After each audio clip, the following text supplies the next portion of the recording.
Bonsoir à tous, il est 19h, voici les titres d'autres journaux.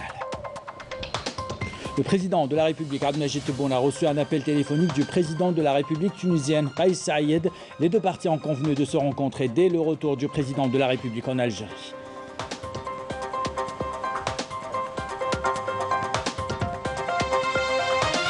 Le médiateur de la République, mission et perspective, une conférence organisée au Centre international des conférences, Abdelteif Rahal. De quoi il a été question? Réponse dans un instant.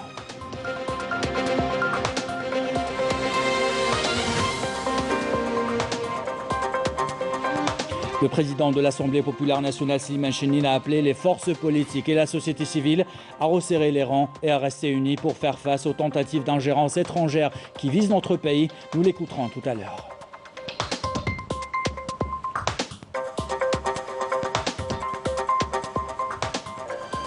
L'ancien émissaire de l'ONU pour le Sahara occidental, Christopher Ross, qualifie la décision de Trump d'insensée et d'irréfléchie à Tindouf. Les réfugiés sahraouis ne décolèrent pas et appelle l'ONU à assumer toutes leurs responsabilités.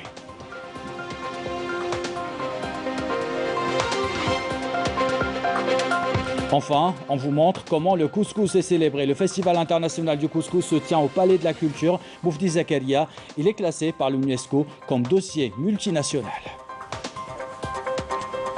Voilà pour les titres, bienvenue à tous. Le président de la République, Abdelmajid Tebboune, a reçu un appel téléphonique de son frère, son Excellence, le président de la République tunisienne, Kais Saïed, qui lui a exprimé son soulagement après son rétablissement, selon un communiqué de la présidence de la République. Abdelmajid Tebboune a remercié son frère tunisien pour ses nobles sentiments. Les deux parties ont convenu de se rencontrer dès le retour du président de la République en Algérie. Le président de la République a demandé à son homologue tunisien de transmettre ses salutations et ses sentiments fraternel au peuple tunisien, frère.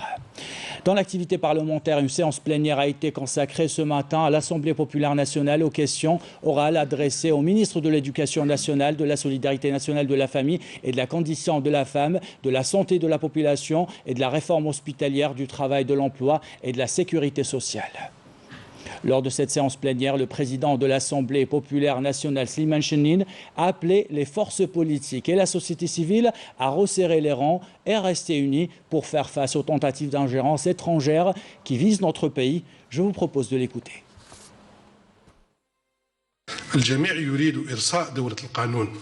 Tout le monde aspire à un état de droit, un état dans lequel les lois sont respectées ainsi que la Constitution. Tout le monde souhaite avoir une démocratie participative dans laquelle le cercle de gouvernance serait élargi. Tout le monde aspire à de réelles pratiques démocratiques. Il faudrait que l'on réalise que la bataille dans laquelle veulent nous entraîner certains adversaires habituels est devenue plus virulente. Il ne s'agit plus d'expression de point de vue, mais de provocation. Ils essaient de rééditer des scénarios qu'ils ont appliqués dans d'autres pays. Mais cela ne marchera pas dans le cas de l'Algérie, car ce n'est pas un pays comme les autres. Ils le savent bien, mais ils tentent quand même leur chance. Il faut rappeler que cette conjoncture n'a pas besoin de compromis et n'a pas besoin de conditions surréalistes, mais il faudrait saisir les occasions, notamment le cadre des pratiques démocratiques et l'élargissement du cercle de gouvernance. Il s'agit là d'une bataille pour exister, et donc notre message est clair. Nous voulons que notre pays reste fort, comme l'a déclaré le président de la République et tous les acteurs de la scène politique nationale. Il faudrait resserrer les rangs pour consolider le front interne et faire face aux dangers qui guettent le pays.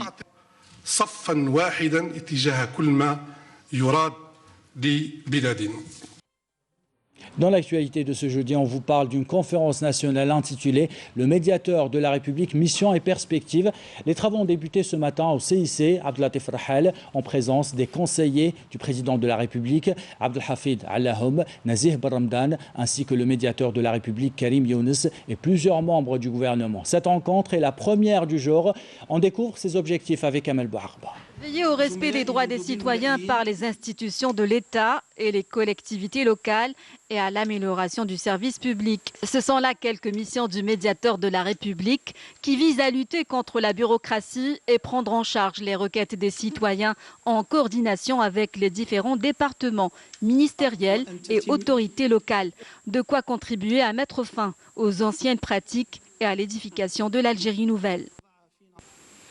Lors de la cérémonie d'installation du médiateur de la République le 17 février dernier, le président de la République a mis l'accent sur la nécessité d'améliorer le service public à travers la concrétisation des principes de la bonne gouvernance et la lutte contre la différenciation sociale et l'injustice à l'encontre des citoyens résultant de la bureaucratie et l'impunité des responsables auteurs de ces comportements. Le président de la République a rappelé à cet égard l'importance majeure du rôle joué par les médiateurs dans le raffermissement de la relation État-citoyen dans le respect des institutions de l'État, traçant ainsi la route pour la construction d'une Algérie où règne la transparence et le respect des droits de l'homme, créant ainsi le climat idoine pour la pratique de la médiation dans le cadre de l'éveil démocratique. Cette rencontre première du genre a été l'occasion de mettre en avant les efforts de l'État pour l'éradication de toute forme d'exclusion, étant donné que l'instance de médiateur de la République est l'une de ses principaux mécanismes. Il faut savoir que l'instance de médiation est une instance indépendante créée par le président de la République dans le but d'accompagner toute disposition garantissant tous les droits aux citoyens. Nous avons reçu des plaintes et des requêtes de citoyens concernant des dysfonctionnements au niveau de certaines administrations centrales et collectivités locales que nous allons traiter dans le cadre des dispositions législatives en vigueur. Notons que le président de la République, Abdelmadjid Tebboune, avait instruit les départements ministériels d'apporter à l'instance de médiateur de la République le soutien et l'accompagnement afin d'assurer efficacement leur mission sur le terrain. Et une question ce soir, comment mettre en œuvre le programme national d'exploration minière 2021-2023 ? L'Agence nationale des activités minières et l'Office national des recherches géologiques ont signé aujourd'hui une convention de coopération. La cérémonie a été présidée par le ministre des Mines, Mohamed Arkab. Les détails avec Adel Boukhams. 26 projets d'exploitation de 13 matières minérales réparties sur 17 wilayas. Tel est l'objectif de cette convention qui vise à répondre aux besoins du marché local, comme la fabrication des batteries de véhicules électriques, ainsi qu'à l'industrie de précision et aux technologies modernes, avant de partir à la conquête du marché international. Vous allez voir que ces substances vont être les ressources essentielles de notre industrie nationale. Bien sûr, le marché international est notre objectif. Parce que, bien sûr, dans notre diversification économique, nous cherchons aussi d'autres ressources de devises. Et parmi ces ressources, le secteur des mines. Et surtout, nous devons satisfaire le besoin national. Et bien sûr, aller vers chercher notre place à l'international. Cette convention traduit également l'intérêt des pouvoirs publics d'impliquer le monde de la recherche universitaire dans la vie économique. Nous avons signé une convention cadre récemment avec l'université, l'enseignement supérieur et la recherche scientifique. Et l'objectif essentiel, c'est bien sûr être pratique maintenant, aller vers cette économie, aller chercher avec nos chercheurs. Nous allons sur les 17 wilayas travailler conjointement dans l'objectif de rendre rapidement des résultats sur ces travaux. Que vous avez vu, c'est plus de 4,8 milliards de dinars. C'est important comme investissement, mais on est sûr du résultat, Inch'Allah. Plusieurs laboratoires du secteur de l'enseignement supérieur à travers le pays apporteront leur savoir-faire afin de prospecter et d'explorer les différents gisements à travers le pays. Et toujours dans l'activité ministérielle, une convention cadre a été signée aujourd'hui pour la réhabilitation professionnelle et l'encadrement et la réinsertion des détenus. Une convention signée par les ministres de la Justice, garde des Sceaux, Belkacem Zormati, de la formation et de l'enseignement professionnel, Houyem Benfreha, et le ministre délégué auprès du Premier ministre chargé des micro-entreprises, Nassim Diafet. Ce communiqué maintenant du ministère de la Défense nationale dans le cadre de la lutte antiterroriste et dans la continuité à l'opération de recherche et de ratissage menée dans la localité de Bouayesh, dans la wilaya de Jijel, au cours de laquelle un détachement de l'armée nationale populaire a abattu le 1er décembre 3 terroristes et saisi 3 pistolets mitrailleurs de type Kalachnikov, une quantité de munitions et d'autres effets. Un détachement de l'armée nationale populaire a capturé lors d'une opération de bouclage et de ratissage dans la zone de Temenger, commune de l'Ansor à Jijel hier, un dangereux terroriste dénommé Rizqan Ahsen, dit Abou Dahdah, qui avait rallié les groupes terroristes en 1994. L'opération s'est soldée par la récupération d'un pistolet mitrailleur de type Kalachnikov, 3 chargeurs de munitions, une grenade et une paire de jumelles. Cette opération confirme l'efficacité de l'approche adoptée par le haut commandement de l'armée nationale populaire pour venir à bout du fléau du terrorisme et rétablir la quiétude à travers tout le territoire national.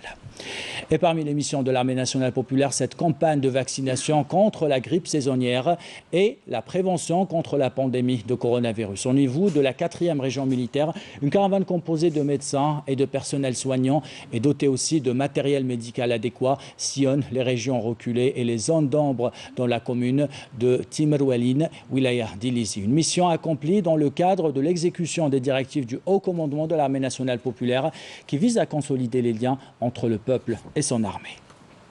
C'est l'heure de faire le point sur la situation sanitaire en Algérie. 426 nouveaux cas confirmés de coronavirus, 389 guérisons et 9 décès ont été enregistrés durant les dernières 24 heures selon le porte-parole du comité scientifique de suivi de l'évolution de la pandémie de coronavirus, le docteur Jamel Fourar. On l'écoute. Les principaux indicateurs enregistrés au cours des 24 dernières heures sont les suivants. 426 nouveaux cas, 455 nouvelles hospitalisations, 389 patients guéris, 45 patients en soins intensifs et 9 décès. Avec la notification de 426 nouveaux cas, l'incidence au cours des 24 dernières heures est de 1 cas pour 100 000 habitants, sachant que 19 wilayas n'ont pas déclaré de cas durant les 24 dernières heures, 14 wilayas ont déclaré entre 1 et 9 cas et 15 wilayas ont déclaré 10 cas et plus. Pour ce qui est des décès enregistrés au cours des 24 dernières heures, nous avons malheureusement enregistré 9 nouveaux décès, rahimahullah. Pour ce qui est des nouvelles hospitalisations durant les 24 heures passées, leur nombre est de 455 nouveaux patients. Les patients guéris à ce jour, leur nombre est de 62 089 patients guéris, dont 389 au cours des 24 dernières heures. Pour ce qui est des soins intensifs, nous avons actuellement au niveau de nos hôpitaux, à ce moment-là, 45 patients hospitalisés en soins intensifs. Et la vie reprend son cours doucement, elle reprend ses droits aussi après l'enseignement supérieur. Le secteur de la formation professionnelle se prépare pour la rentrée 2020-2021 qui est prévue le 20 décembre prochain. On s'arrête ce soir devant les préparatifs de l'Institut de technologie moyen agricole spécialisé de Hraoua qui se prépare à recevoir plus de 600 étudiants. Dans quelles conditions? Réponse dans ce reportage signé Saïda Mayouf. L'Institut de technologie moyen agricole de Hraoua à Ain Taïa demeure spécialisé dans la formation aux cultures maraîchères afin de doter les stagiaires de toutes les techniques indispensables à cette filière.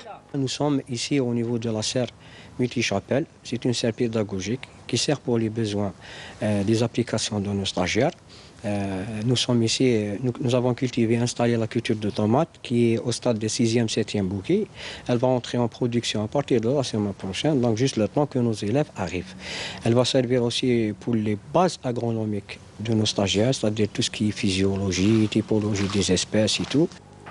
Dans ces fermes expérimentales, les multichapelles constituent un moyen plus moderne et plus avancé en matière de technologie pour un meilleur rendement. Comme on voit, c'est la culture tomate. C'est une culture très précoce. On l'a fait dans le but de faire apprendre aux stagiaires les différentes méthodes appliquées dans la serre multichapelle. Et en plus, on fait de la comparaison entre la serre multichapelle et la serre classique. D'une surface de 1200 mètres carrés, cette multichapelle au système d'irrigation goutte à goutte nous donne un meilleur rendement de la tomate. Cela permet une excellente pratique intensive aux stagiaires. Ici, c'est le 7e bouquet et d'ici la fin de semaine, ce sera la récolte de la variété précoce Titinou. L'ITMA se prépare à la rentrée d'une 60aine d'étudiants. Pour ce faire, toutes les mesures nécessaires afin d'éviter les contaminations au coronavirus ont été prises en compte. Et nous travaillons en étroite collaboration avec la formation professionnelle, avec le ministère de la formation professionnelle et avec l'enseignement supérieur. Pourquoi? Parce que notre expertise est reconnue dans le domaine. Nous travaillons aussi en étroite collaboration avec les instituts techniques sous tutelle du ministère de l'Agriculture, les centres de recherche.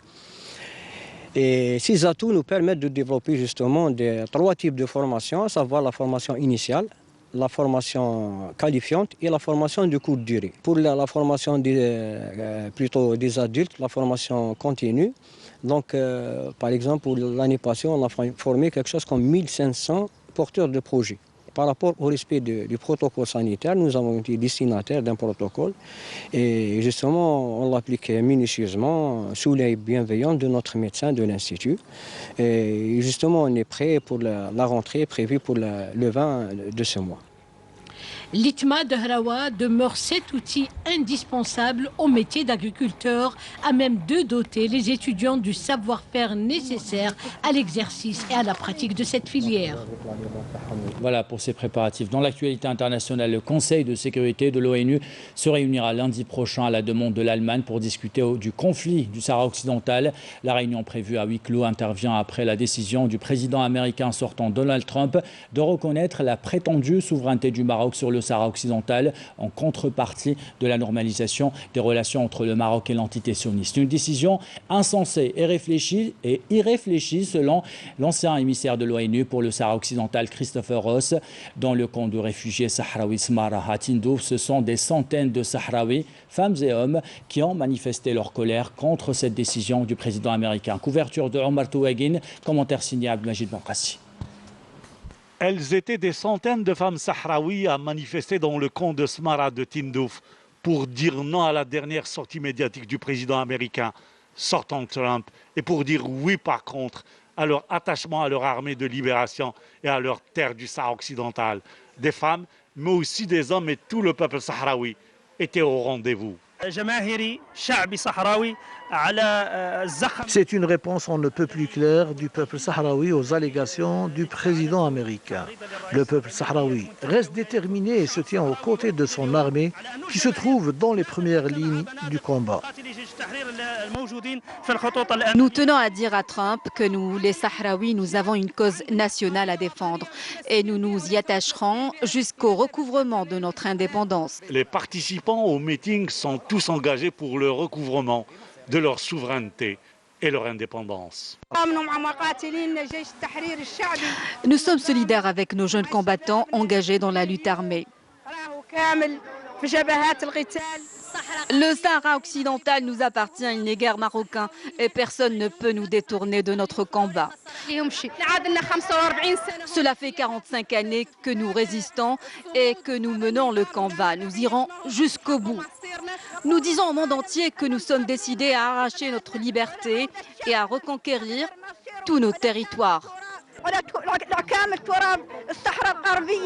Le peuple sahraoui est décidé à aller jusqu'au bout de son combat et à arracher son indépendance, quel qu'en soit le prix à payer. Et on termine ce journal avec l'un de vos plats préférés, le couscous à son propre festival international. Il s'agit de la 3e édition qui se tient au Palais de la Culture Mufti Zakaria jusqu'au 24 décembre prochain. Sachez que le couscous a été classé par l'UNESCO comme dossier multinational. Couverture de Nour Dahmen, commentaire signé Badia Amardi. Très bien. Le hall du Palais de la Culture Mufti Zakaria vibrera 4 jours durant au rythme du Festival international du couscous. Un événement qui intervient au lendemain de l'inscription de ce plat traditionnel sur la liste représentative du patrimoine culturel immatériel de l'humanité par l'UNESCO. Les organisateurs ont programmé un concours international du meilleur couscous avec la participation de 8 concurrents venus de Tunisie, du Maroc, de la Palestine, du Liban, de la Syrie, de l'Irak, de la Jordanie et du Mexique, en plus de l'Algérie. Le couscous est un plat qui remonte à très loin dans le temps depuis la Numidie. Toute ma gratitude à vous, toutes ces femmes et jeunes filles qui préparent toujours ce plat ancien. Moi-même, j'ai essayé de le faire. Je suis arrivée sans exceller dans la préparation de ce mets bien de chez nous. Je suis très heureuse aujourd'hui d'assister à cette cérémonie qui va permettre à notre couscous d'être classé patrimoine mondial de l'humanité. Je ne vous le cache pas, je suis très heureuse. يعني أصبت نوعا ما لكن لا يمكن أن أعتبرني Ce plat ancestral, l'un des plus populaires et les plus consommés en Algérie, se veut aussi dans le cadre de cette manifestation un moyen et un symbole de communion, de partage et d'échange. أقلام الملل داكين براسك 48 ولايات الجزائر كل يوم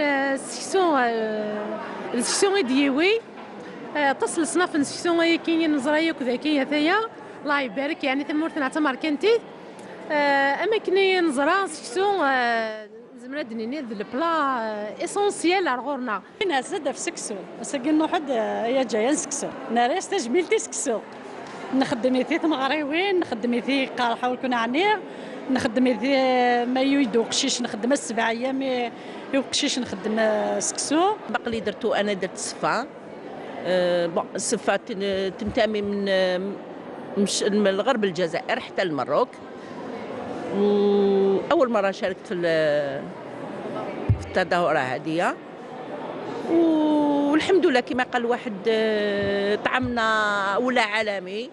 Le dossier de classement du couscous sera examiné lors de la 15e session du comité intergouvernemental pour la sauvegarde du patrimoine culturel immatériel prévu en ligne jusqu'au 19 décembre. Cette démarche intervient après une candidature commune de 4 pays maghrébins. L'Algérie porte ainsi à 7 le nombre de biens culturels classés sur cette liste prestigieuse de l'UNESCO.